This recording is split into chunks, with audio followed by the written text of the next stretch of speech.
So welcome, my name's Jeremy Hutchison-Krupat. I am the director for the Master of Studies in Entrepreneurship. Just wanted to kind of set the stage a little bit about in terms of what we will talk about today, and just invite, I know I can ask and we'll see if we actually get, but invite this to be an interactive discussion. Right, so I would love, and please don't feel bad about interrupting me as we go along. Questions as we go along are perfectly fine. You can pipe in and speak up, or if you want to use the chat, either one is perfectly fine by me. I'll do my best to try and pay attention to them. Today, the idea, just if I set the stage, is really to try and elaborate on what the program is, what the MST Masters of Entrepreneurship is all about. And then this naturally, to me, is going to lead to a discussion on, the culture we seek to instill in our program and why we really feel this is so important, right? So the basics, and obviously many of you will have looked on the website, and the website has a ton of information on this, but I think it's always worthwhile to hear directly from me on this, and to hopefully I can provide some richness and we can have some interaction and some discussions back and forth on what some of this means a little bit more, right?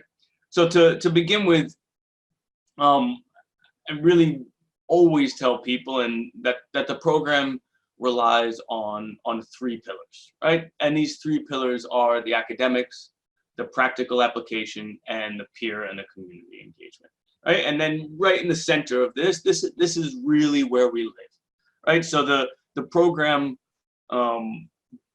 recognizes that a pure academic program on entrepreneurship isn't enough.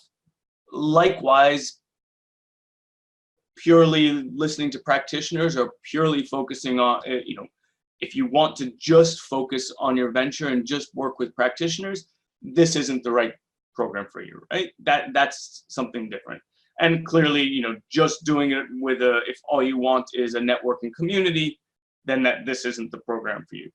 But so long as you recognize the value in all three of these, and the tremendous complementarity. So these sort of arrows, are meant to represent a good feedback loops, right? Because academics without the practical bit, without the community, is a much lesser experience, especially in the world of entrepreneurship, right?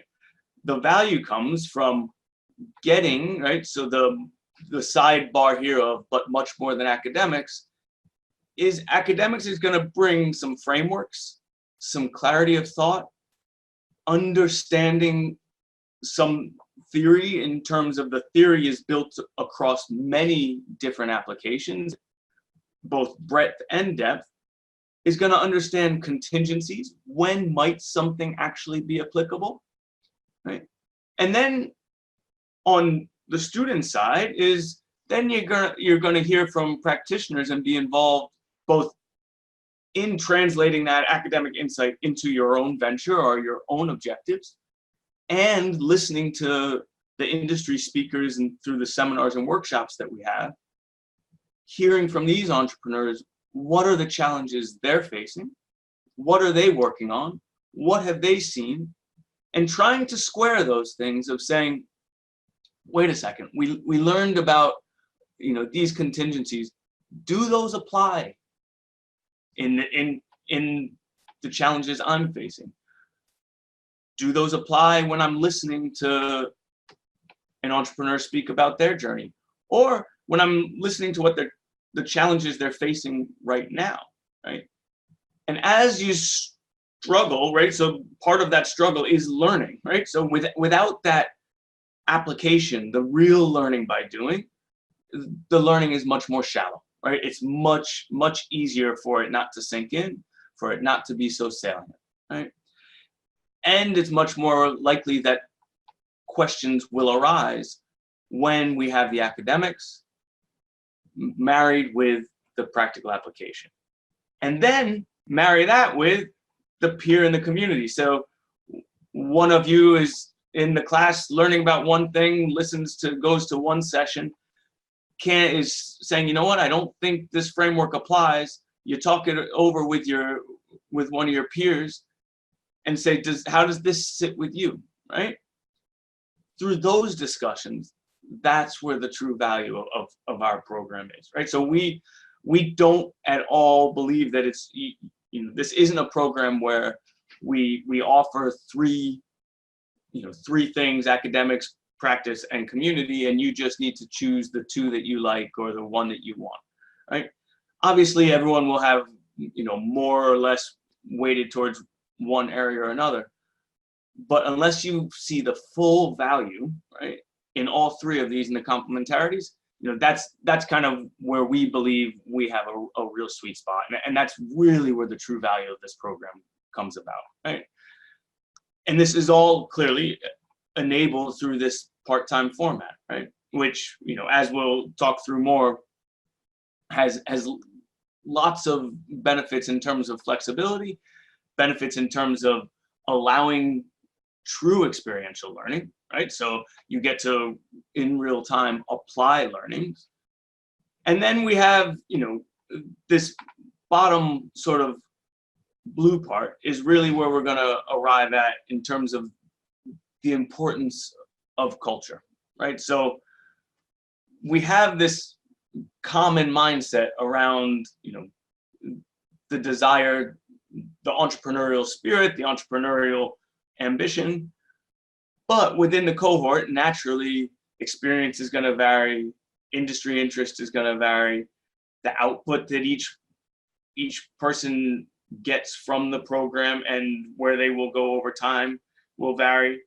The number of dimensions that individuals vary across, geographies, and I'll put up all the statistics on the current cohort for that. It's immense, and this has tremendous value, right? But there's certain elements that we want to make sure that it's this common. It has to be some common mindset, right? Any before I just dig into each one of these buckets a little bit more, again, if there's thoughts, please pipe in, right? So just digging into kind of the academic bit a little bit more, right? So to understand really how do things work, right?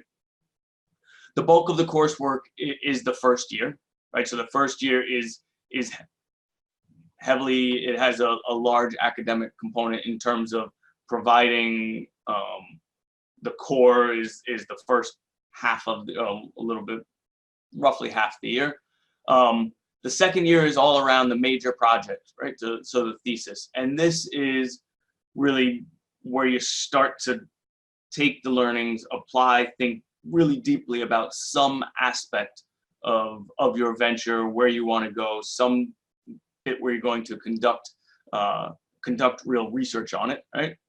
I generally say on the major project, it's one where it has to align with the interest of your venture, but it's always going to push you a little further to think just a little bit deeper about the challenges you face than might otherwise, term I always use is to say, might otherwise seem economically feasible in the short term, right? For the supervisor, you get a dedicated academic project supervisor assigned in that year. In addition to, there's always a individual mentor throughout. Typically in the first year, it's 2 to 3 courses at a time. All of the courses will have a roughly 20% face-to-face teaching, and there's 3 residentials where you get face-to-face teaching from all of the courses that you have, right? So it's always blending the online learning platform with, the actual face-to-face teaching, and webinars and videos also. You have the residentials, and then you have webinars on the time in between residentials, and webinars in addition to videos that are on the platform, right? So this is the last bullet point there, which is, mainly the distance learning part is, multimedia through readings, through videos, through performing exercises and discussion forums, all of this to keep you engaged. But it's, with the exception, well, in even the webinars, it's asynchronous in the sense that the material is released generally fortnightly, and then you manage the flexibility of keeping up with that on your own, right? So again, it's the benefits of flexibility, but also the challenges that put lots of the ownership to stay on top of this on you as a student, right? Moving to the practice side of things, right? Here we're talking about, we have individual mentors assigned to each student, and with the mentors we try to match all mentors.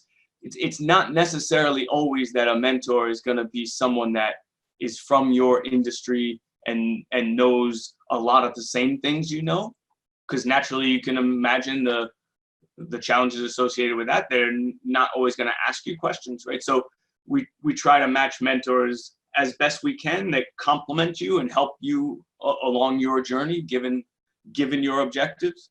Then in each residential, we have a strong focus. I'll say each residential, with the exception of the initial residential, which is focused on induction, and we'll discuss more about that. So it's accepting the September one. There's a large component where naturally we have the face-to-face teaching of the classes, but then we also have industry workshops and seminars, right? So, and these are, you can think of the industry seminars and workshops are always organized like a conference, where there's a number of sessions scheduled, and in each one of those sessions, there's usually 4 parallel talks, right? So you might have one of those talks might be on fintech, one of them might be on clean tech, one of them might be on retail, one of them might be on creative, right? Now, naturally, that might be the industry vertical that the person is within, but you can also imagine that it could be a fintech that it might have lots of overlap with legal tech, or it might have overlap even in data science. So there's generally a number of these that are of interest to people much broader than just fintech, right? And the idea is, across these, now you hear from the practitioners. So you choose which one you want to take. You map yourself. This is part of mapping and owning your own entrepreneurial journey through the program, right? And through all of these, what we do is, so if I take the current cohort, where we have roughly, there's roughly 12 different industry verticals that are represented in terms of interest, 12 to 14-ish, right? And what we commit to having, we get entrepreneurs, industry speakers, and experts from each of these verticals to come in throughout these seminars to speak to you, right? And again, each one will have a number of parallel talks, and then you figure out and map these to complement your objectives best, right? In addition to the classes, in addition to the sort of industry seminars, we'll also have, you can call them more skill workshops that complement the residential. So we will have workshops that help you with pitching, or more specifically, really help you tell your story, right? So that's something that I can't tell you how many pitches I go and see, and whether people have funding or how far along the ability for people to communicate what they actually do in a short, concise, clear manner is a really, really tough skill, right? So it's a really tough thing to do. It's extremely valuable if you can do it well, and we offer workshops to help you do this, right? In addition, we have the Entrepreneurship Center here at the Judge, and in conjunction with the Entrepreneurship Center, we run pitch events. Some of these we can, so I have on the slide here, in inverted commas there, community and premier. So the community ones are really, you can think of it more as a safer space to pitch. So there is no bar or threshold on the pitches that we allow. So if you want to pitch this and gain some experience, these are the pitches, and this is the chance within the cohort to take advantage of all of our peers and community here to pitch, get feedback. And most, those are the ones that we're not going out and really soliciting much from the investor community, or mostly the people in the audience are going to be our own community, right? So predominantly the master's program, and some people, potentially from the school and the Entrepreneurship Center. On what we'll call the premier pitch events, there will be 1 to 2 a year, and these are ones where we're going out and there's a threshold on the quality that can be let in. There's a cap on how many we'll do, and these we are going out and soliciting the investor community, and there's a little bit more skin in the game in terms of the pitches there, right? So those aren't just ones of, oh, let me throw something together and try it for the first time, right? Now, it could be that it's not something to say the stage of the venture, right? So it could still be very early on, but we do have sort of the pitch events to just gain some experience, and we have the pitch events that are a little bit more skin in the game and have some more lofty objectives, right? And those we run in conjunction with the Entrepreneurship Center. Right? And then as we spoke a little bit about the major project, but I put it here because these are elements that really touch on both the academics and the practice side of things. And if there's, I'll keep going. If there's I'm not seeing any questions pop in, or no one's being brave enough yet to turn their mic on and say anything. So we'll just listen to me for a little bit. So we'll go on then, and I'll continue to, from the community side, we spoke a little bit around, obviously there's the community of our own Master of Entrepreneurship students, which is clearly growing, and we're starting, because we are very, very much a global program, this community is starting to grow in different pockets around the world. And obviously when we come here in Cambridge, right, so it's this community that's global with a common link to Cambridge and to the program and entrepreneurship here in Cambridge. But it's the community then, so it starts with our master's students, it extends the next sort of natural level out is the Entrepreneurship Center, the events and programs and resources that it offers. Then naturally to Cambridge Judge, the broader university, and the ecosystem that is Cambridge, right? So when you come here, if you haven't been here before, and when you come here for the residential, you really get to see all that is special about entrepreneurship in Cambridge. And so it's a community that's deeply collaborative, right? So a lot of the program really reflects the ecosystem that exists here. It's a community that likes to ask questions, right? So it pushes hard. And it's a community where it's an ecosystem where there's just a lot of activities taking place, right?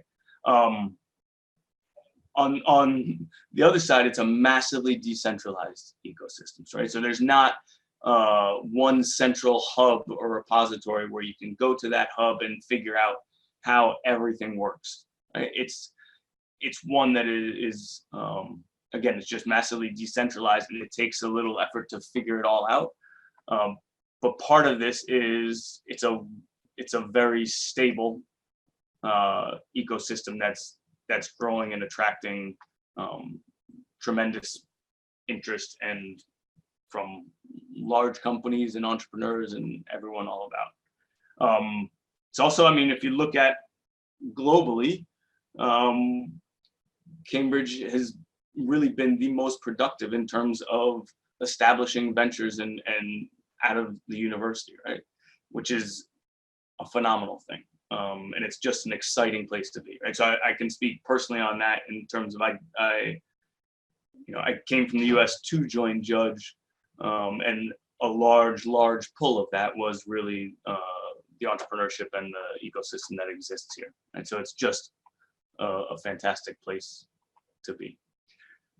So on that, I think the one thing, if I put sort of a phrase around our program that has really emerged over time, that I try and make clear, because it's important to us, is we're about people, not ventures, right? So why do I even bother putting that, or what does this mean, right? So it's 3 words, but I think it actually encompasses a lot, right? So the key here is when people would ask me, right? So joining this program, will you make my venture a success, right? And my response on that was, in the question, it was saying, the program is not focused on your venture, right? That's the wrong target, is to say the program will make your venture a success.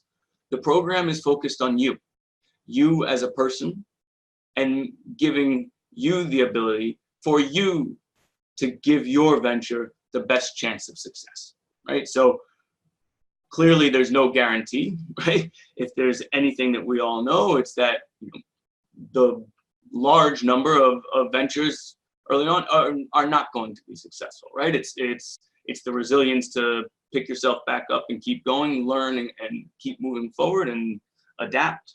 But the key is that we are focused on you. And it also means that by our focus on you, implicit in this sort of motto here, is that it's your job to own your venture and to take your venture forward, right? So we will do all we can to support you. That's our goal. But we want people that are going to take the ownership of their venture and move that forward, right? So this is something that's really important, to make sure that our unit of analysis is not the venture. Our unit of analysis is you, right? So we don't accept people because of the venture per se that they're working on.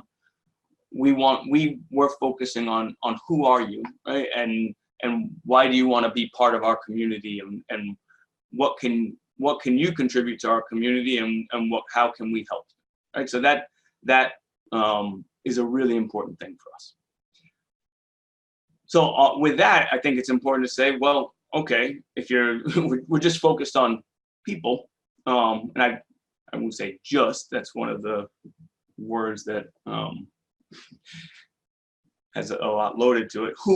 Who actually is the program, right? So if I spoke a little bit early on in terms of the diversity that exists, but I think in many ways, right, a picture shows it best. So looking at our program, right?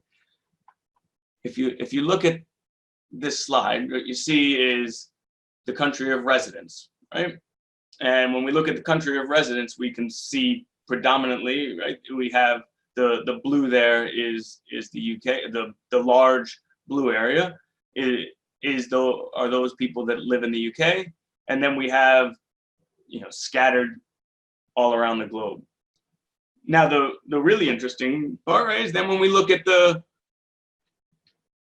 pie chart on the right, when we look at the country of citizenship, and this, if there's not it's more of a color wheel here in terms of looking at how many, the different citizenship of our cohort.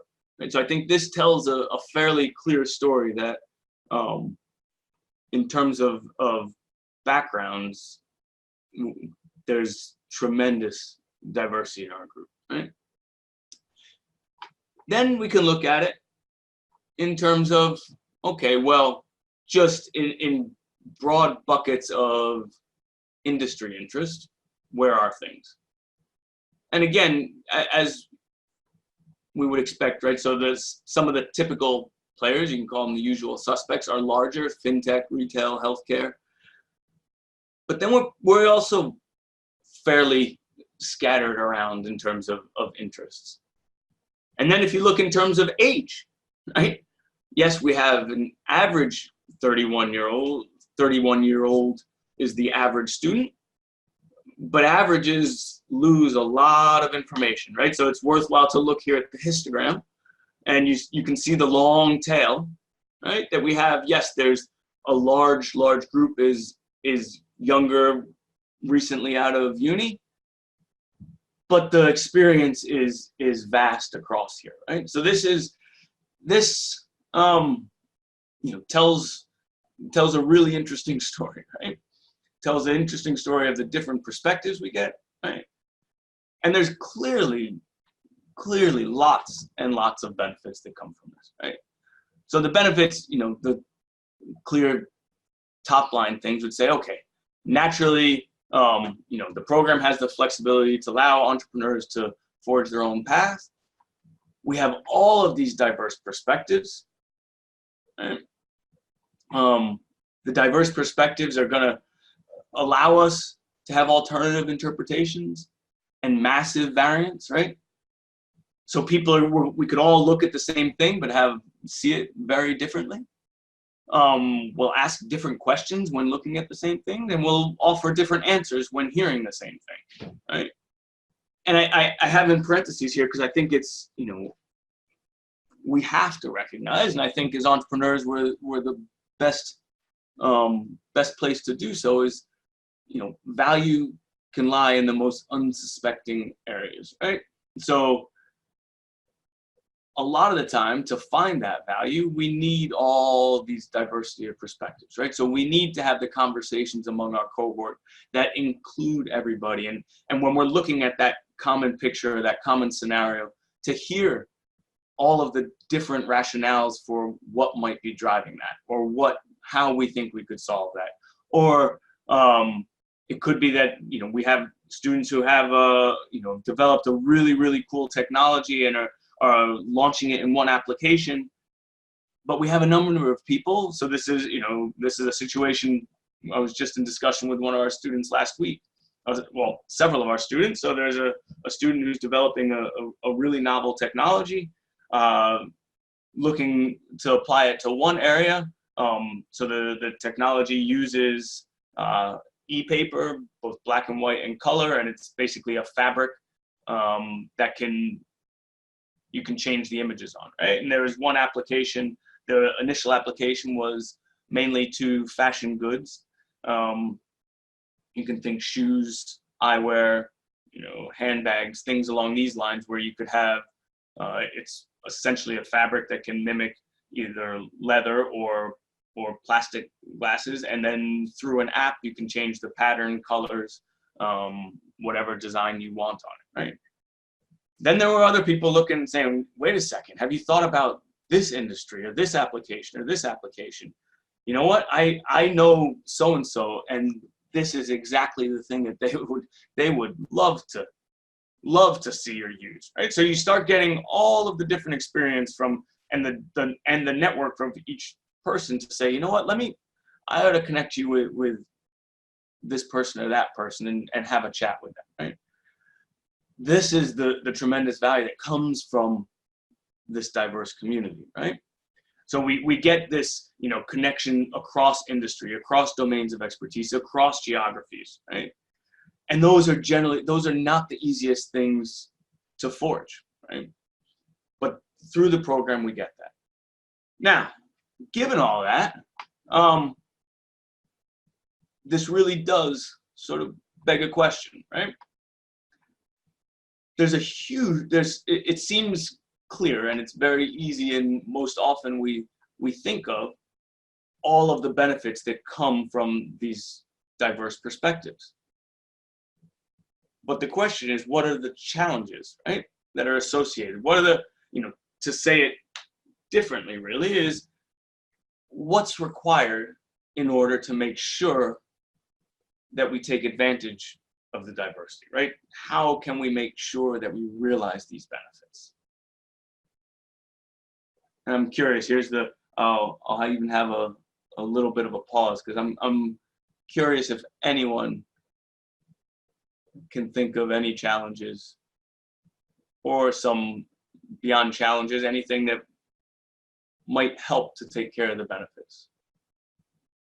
And yes, I realize no one signed up to the webinar to have to answer questions. You wanted to ask questions, right? Generally, you'll save the being asked questions for once you join the program, right?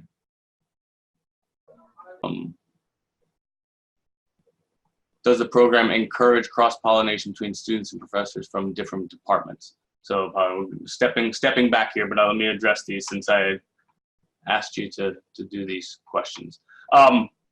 So going back on that, cross-pollination between students and professors from different departments within Judge, right? So we have the program, right? So we definitely want students to interact with each other, and the professors that are in the program are from many different departments, right? So from operations, marketing, organizations, org theory, economics, and so the interaction across disciplines naturally happens within the program, and so I don't know if that answers that. And I'm going to try and go back. So I think it's one of those where we definitely encourage the naturally, we want many different disciplines, and we have many different disciplines of faculty within the program, to encourage very much the different perspectives, not only from our students, but different perspectives from academic disciplines, and we have many different perspectives from industry seminars. So across that, we're trying to get it. So good, thank you on that. And then after finishing the master's, the relationship.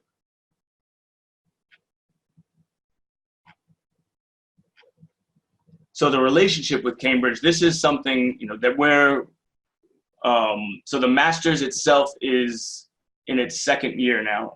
So it's new, it grew out of a program, and this is the postgraduate diploma in entrepreneurship, right? So this has been the extension of that. And that community is all one, right? So currently is the last year of the postgraduate diploma running. And we have students from classes, 5 years back, several years back, that are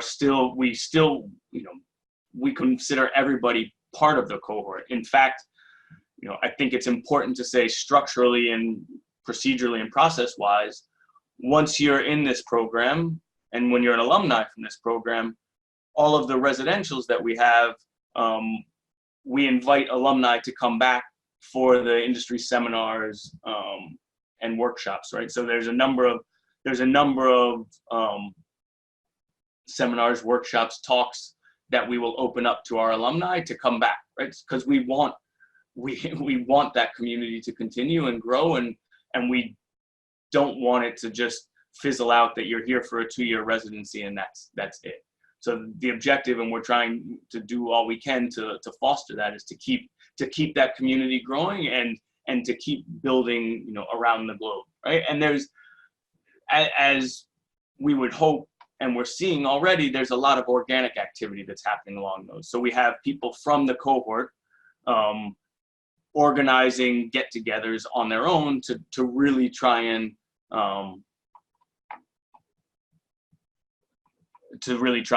get together on that. So hopefully that helps address that. If it doesn't, please ask again.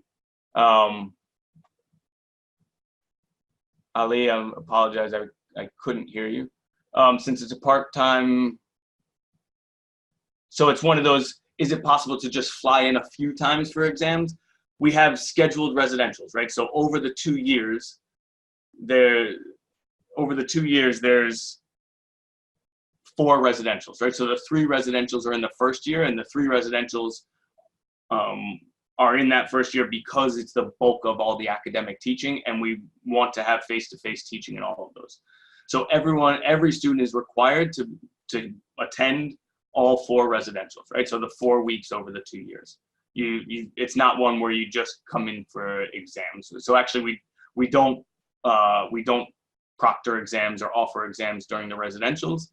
The assessments are done outside of the residential. The residential time is just extremely valuable time to get everything from the cohort and to interact with faculty, to interact with industry. That's a really valuable component of our program. So if it's something where you can't or don't want to come for those 4 weeks, then yeah, well, that's not us. We definitely have a number of people from Singapore. We have, some people from Singapore coming here, so that exists. Yeah, so good question on the ICE. ICE is simply, this is an administration aspect. So ICE is they manage the admissions process, right? So they have nothing to do with the administration of the program, the teaching, the delivery. That's 100%. We do that within Judge. ICE, the reason it comes up and applications go through ICE is that's just the channel where the Master of Studies, all Master of Studies programs have their admissions basically funneled through ICE. So that's kind of, that's just how that is. That's one of the administrative deals there. Thank you, Kirsten, for putting up the exact dates on the residentials. So I always, and I don't want it to be seen as dodging the question, right? So on the expected acceptance rate for the latest cohort, there's, we try very much, if people, we try not to pad those numbers, right? So some people would like to say, oh, we have a really tight acceptance rate. We try to encourage the right people to apply, right? So if someone asks us, look, this is what I want, or this is what I'm doing, or this is what I think, we're not the program that if we don't think the program's right for you, we're not going to ask you to apply, right? We want to be, this is all about making sure that we have a good match, right? So we're not going to try and say, no, just we want everyone to apply and get all the numbers we can. So it's one of, I'd like, in the ideal world, which sounds weird, I would love it if we were able to funnel the right people to apply, and most of those people we'd accept. The numbers on that, it's a rolling admission cycle. The percentages vary. To me, it's more, and this is why I'll get to on really the culture bit. There's a clear hurdle in terms of academic qualifications, and then we want to make sure that we have the right type of person here. So it's one of those where if we're looking for a match, if you believe we're the right program for you, and we believe you are the right person to make sure that we take advantage of all these benefits, and there's a good match there, then we want you in our program, right? So follow up on the cross-pollination. Healthcare leadership at Judge, or other school in Cambridge.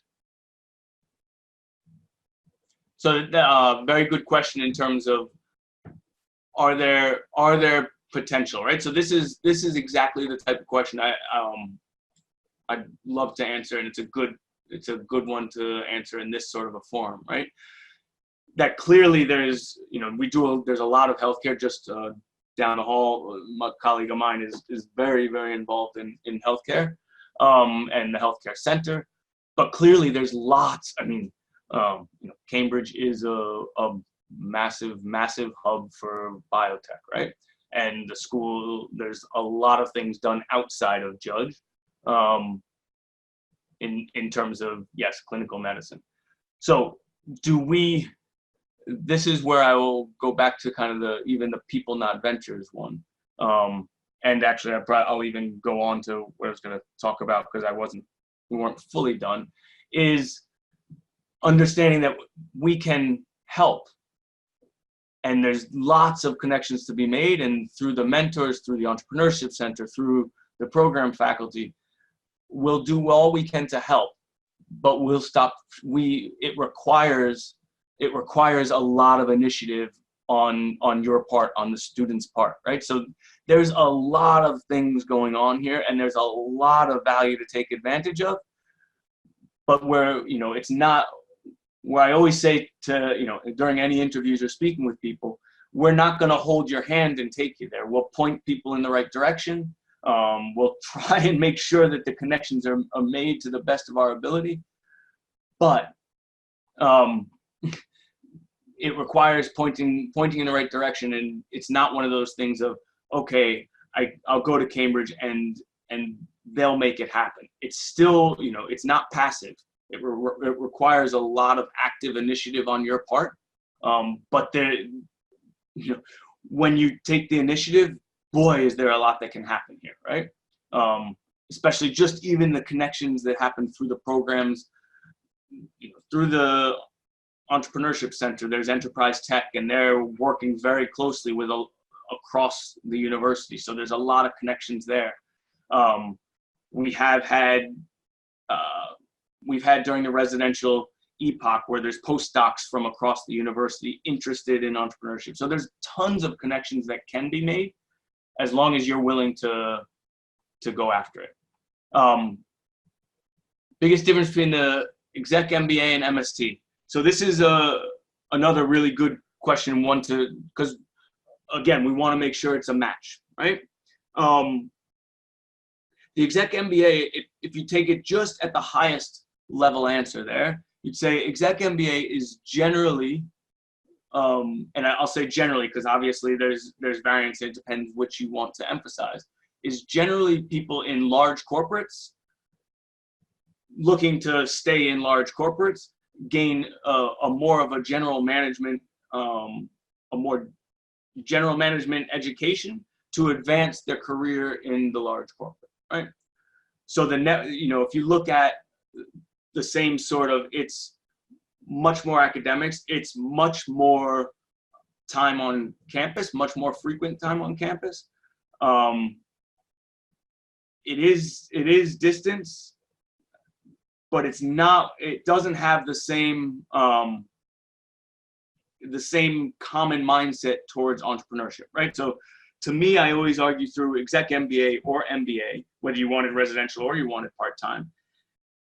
I've taught in both of these, and I've seen people that enter into both of them with, I'll take the MBA, it's the most natural example, right? Because the full-time MBA, you're actually leaving your job, entering into it with the objective of something. In a full-time MBA, very often you get someone who enters it, is very keen on being an entrepreneur. They might even have a small venture. And generally the conversation and the dialogue, call it the water cooler talk that happens, is around the large corporates or around the consultancies or around all of the things having to do with that world.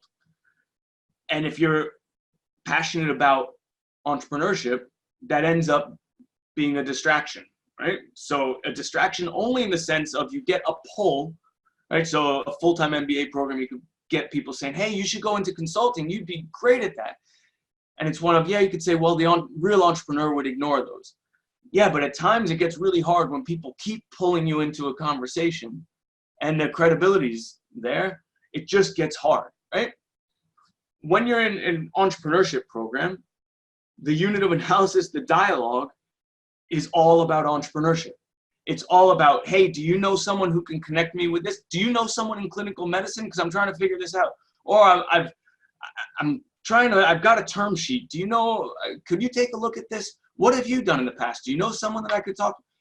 It's all on the idea of common interest, trying to launch a venture or trying to understand what are opportunities dependent on whatever phase you are with your venture, with your business, with your company. Now, with that said, there's also, we do have within the program people who are within a large corporate. And it's when I use myself as an example, when I was in a large corporate running R&D. Personally, I would have rather the engineers that worked for me, the managers that worked for me, attended this program as opposed to the MBA, only because I wanted them to be more entrepreneurial, right? And one of the things you notice is by hanging around with entrepreneurs, by talking with entrepreneurs, by looking through the lens of entrepreneurship, you get a different perspective, right? So all of our courses are through the lens of an entrepreneur, right? And that's it's just a different lens, right? So with that, it's one of saying, yes, our MBA program, our exec MBA program, compared to other MBA programs, exec MBA definitely emphasize entrepreneurship and innovation, but that's not the center and the core of their program. So that's a long-winded answer to that. On contact details, I'm on the website, and generally we'll get to that. Yeah, sorry for grades matters versus entrepreneurial experience and getting accepted. Let me go through the last few slides and come back to that. And if I'll try and remember, and if I don't, please prompt me again. So the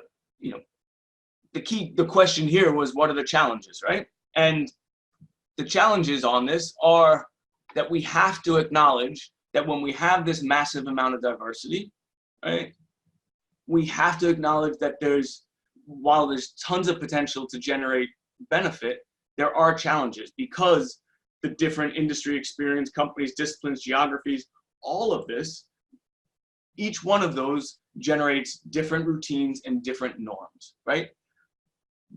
The normal thing to do within each thing, or what people consider to be normal, is different, right? The common quote there of the way we do things around here, right? When we look across that massively diverse pie chart and think of all the people, there's a good chance the way they do things around wherever they are, whether it's a geography or the company they're in or whatever it is different, right?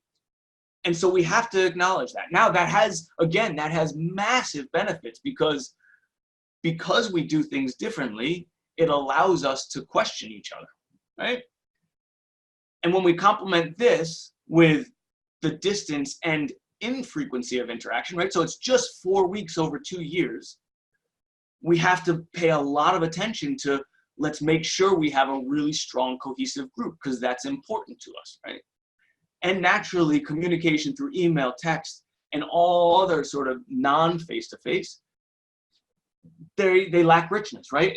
You're losing, as you're listening to me and staring at the slides, you're not able to, I'm someone who, you can't see, I use my hands all the time, right? And I communicate a lot with my hands and facial expressions that you don't get, right? So there's richness that is lost through that sort of a communication, right? So always the question is, okay, we acknowledge this, which I think we have to, and anyone that doesn't, right, that's a loss.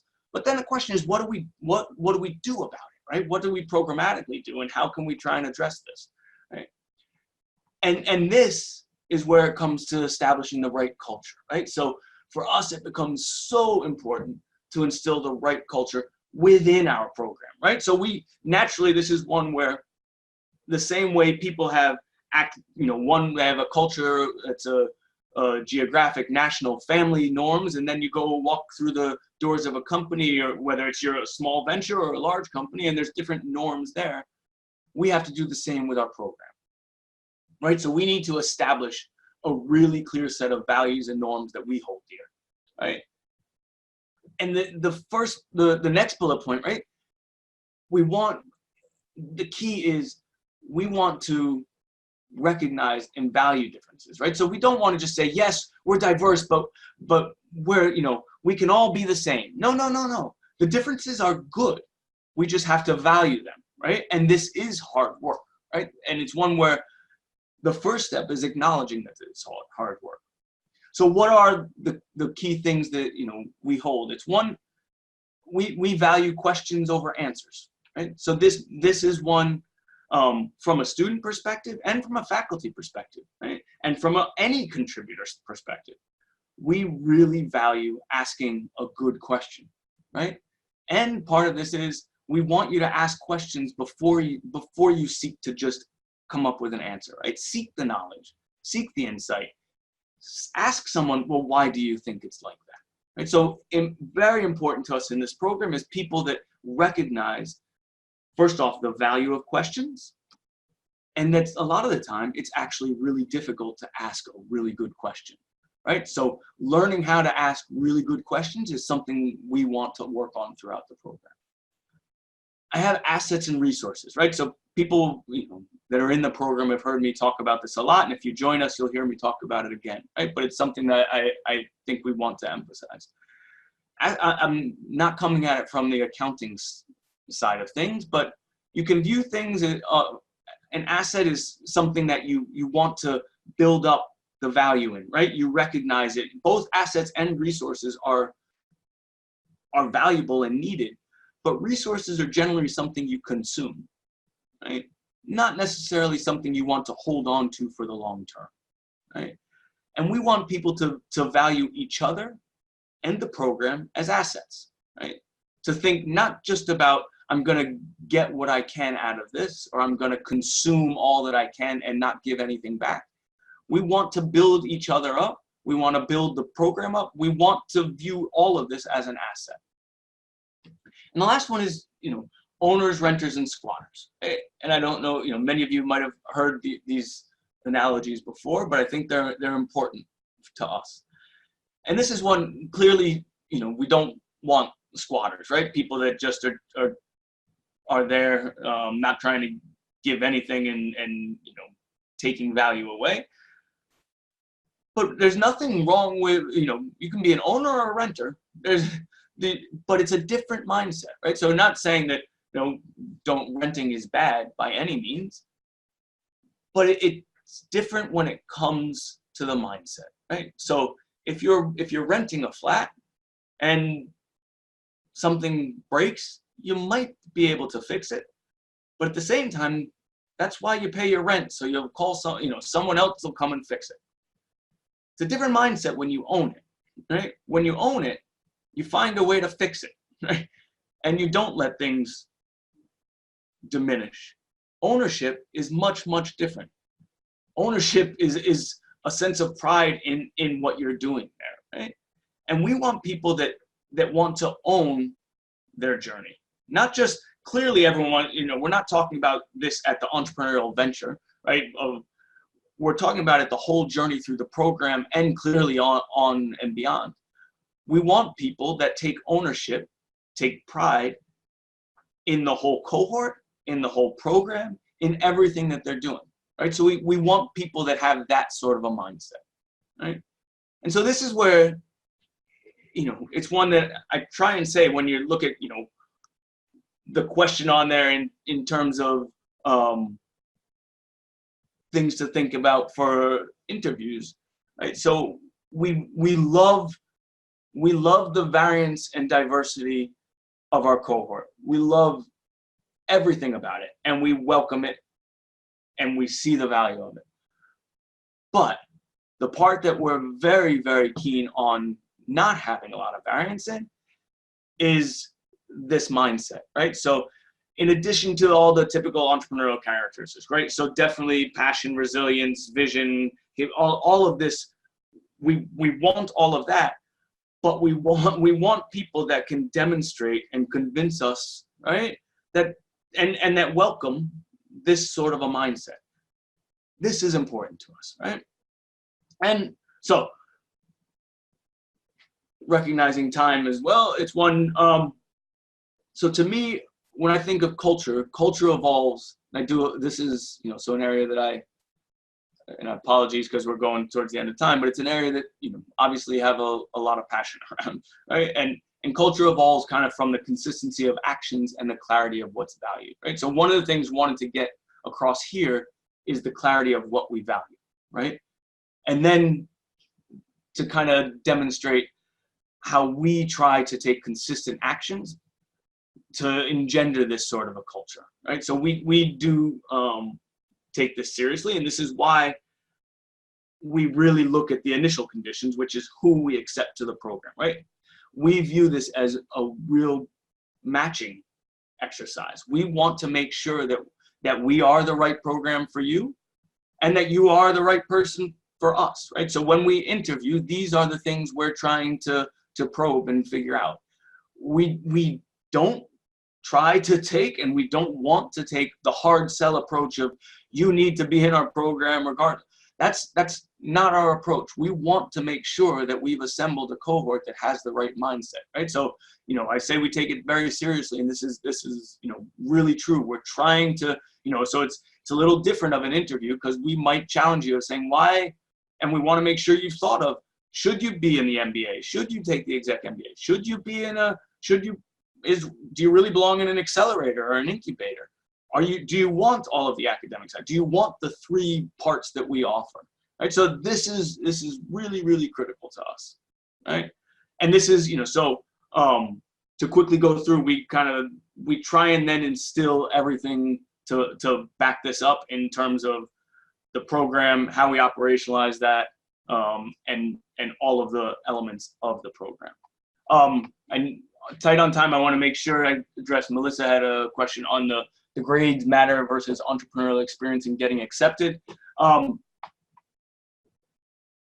This is why I said it comes back to that match, right? So there is, it's on the website, the Cambridge has, as you would expect, has a natural cutoff of what the grade should be. So there is a threshold on that.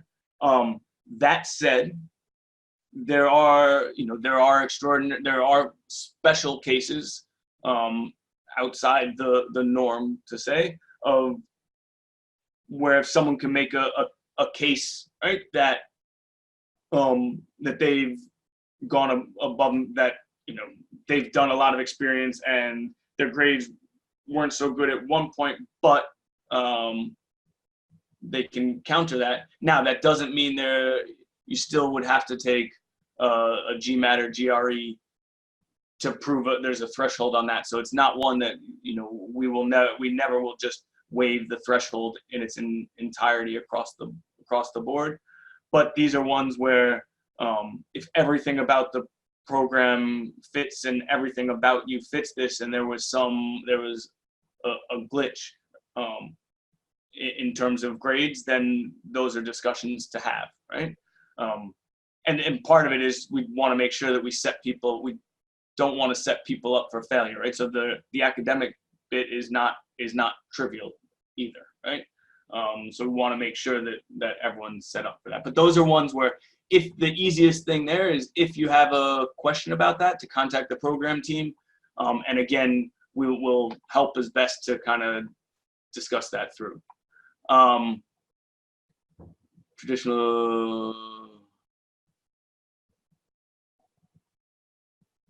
So it's one, thank you for the last question. In terms of,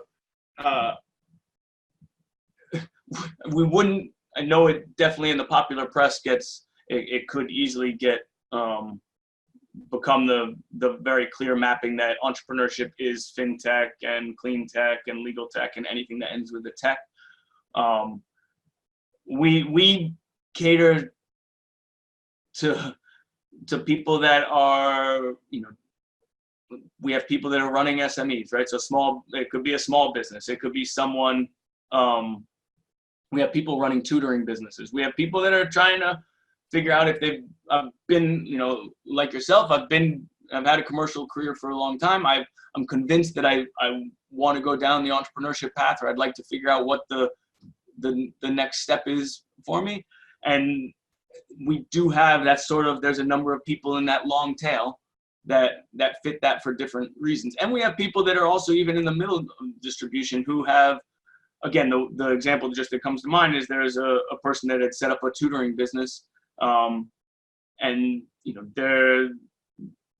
it's a life passion of theirs to work on this, and this was something they wanted to do, but they have it, it's working well, but they recognize they don't actually have the skills or knowledge to really push it forward, and they'd like to get some backing for that.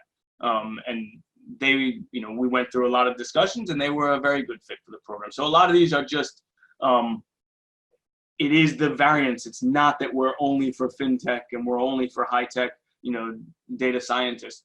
We do tailor it, and I think it's always really valuable to have people that are not necessarily going for the high tech entrepreneurship, right?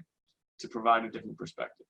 So those are ones of, we can always have more discussions on that. And if there, again, we want to make sure that the program does fit your needs, and we're willing to have those discussions, because it's a wide, diverse range of interests.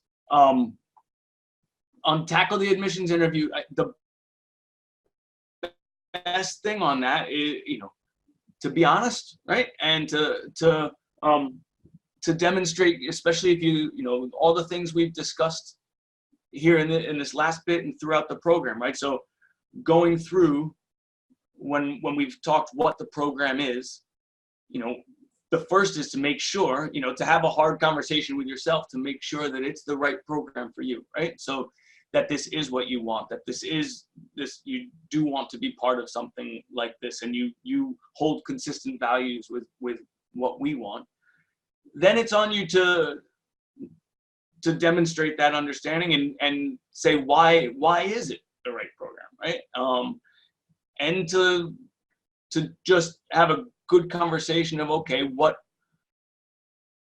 do you value? How do you have evidence evidence of initiative? How can you show whoever's conducting the interview that that you are someone that is going to contribute to the program and contribute to the value of others, that you are the person that wants to ask questions, that recognizes the difference between assets and resources, and wants, views the program and the other people as an asset, and that you are someone who wants to own the learning journey. Now, not verbatim to what I just said, in your own words, it's demonstrating that it's demonstrating a fit, right? But the number one thing is just to really just be honest, right? So have an honest conversation with yourself and ask good questions and understand it. We want to make sure no one benefits by not having a good match, right? So that's clearly our objective on that. The practical difference between MBA entrepreneurship track and MST in entrepreneurship. So there's, at the most basic, the most absolute basic, if you're taking the full-time MBA, you're not allowed to be working on a venture at the same time, right? So there's some things that are just canonical differences, right? So the MBA is not focused on you putting the learnings of the classroom into practice in your venture concurrently while doing the MBA, right? So the MBA is one to get the general management education, much more, if you look at it, it's over the year, intensive, and then you go on and you do what you want. Ours is 2 years, so if you want to view that as the intensity of the study, it's less intense. The MBA is more intense for a short period of time. The MST is less intense over a longer duration of the actual programmatic, and then the other work is really you applying it and getting meaning and understanding by applying it to a venture and discussing it with community and practitioners, right? So they're just very different